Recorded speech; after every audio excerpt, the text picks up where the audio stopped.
Is paying for InVideo worth it? Let's find out. Today we're comparing InVideo Premium, its free plan, and open source editors, so you can choose what's best for you. With InVideo Premium, you get access to over 5,000 professional templates, AI-powered features, and full commercial use rights.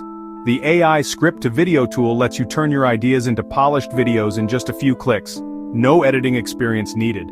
But with the free plan, your videos will have a visible watermark, limited export options, and access to only basic templates.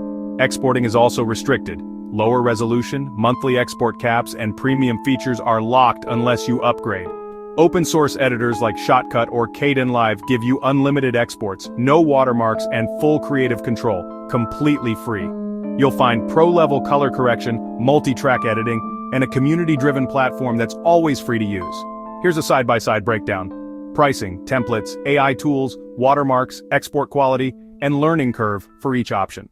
If you want speed and simplicity, InVideo Premium is for you. Prefer full control and no cost? Go open source. Just need basics? The free plan works. Which tool will you choose?